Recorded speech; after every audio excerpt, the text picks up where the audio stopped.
Yun mga idol, galing natin sa palengke. Grabe, tanghali na kami na malingki ni Mrs. Pakainit. So, ayun tayo ditong buto-buto. Saka ito, yung manok. Para mamaya to, gagawin natin tong ano, chicken pastel mamaya. Mamaya na yan. Bumili kami ng tanglad. Saka to, sibuyas, sili, ay repolyo, yan, may sitaw pa. Yan ang lalak natin sa buto-buto. Simpleng luto lang sa ano, buto-buto. Lalaga lang natin yan para mabilis. Isang kilo to ma? Isang kilo to? Isang kilo lang daw itong buto-buto na to. Alaga natin. Hugasan muna natin to mga idol. Bago natin kukuluan.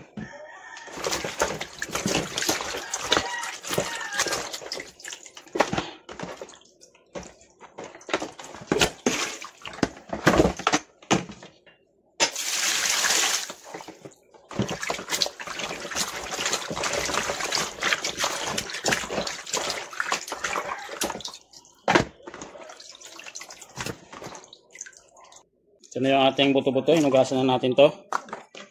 Lagyan na natin sa ano, pressure cooker. Diyan natin palalambutin. Saka lagyan na rin natin yung ating bell pepper, sibuyas, saka pamintang crack. Paluan natin sa pamintang crack. Tapos lagyan natin ng tubig.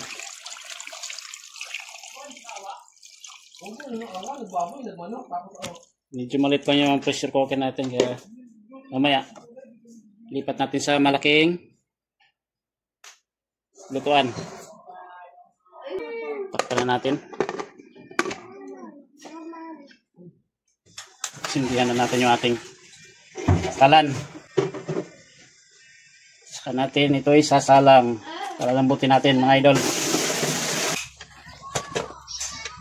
Natin lagyan ng asin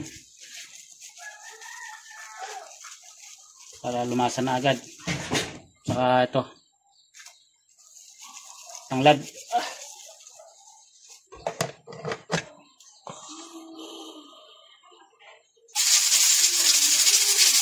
Ayun na, kumukulo natin yung apoy.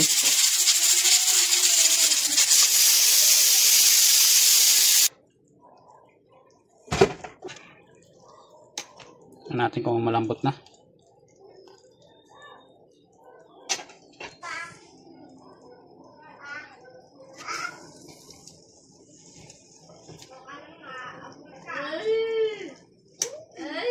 Pwede na ito, malambot na.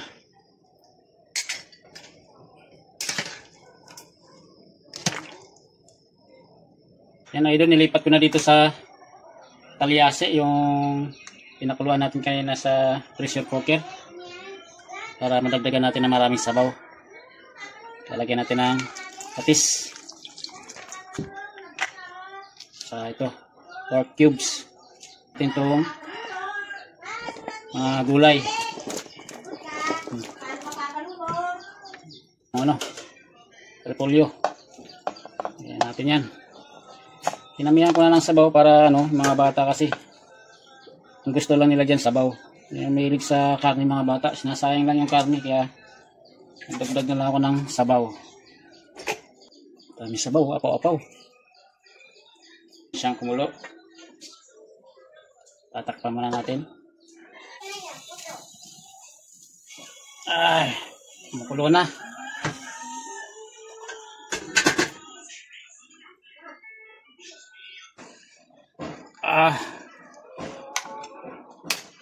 Pwede na ito mga idol.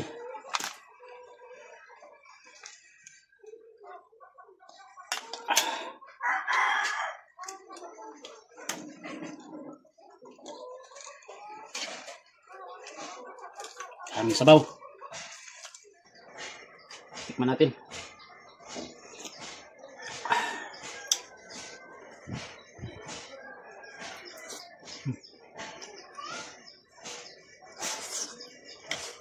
Sarap.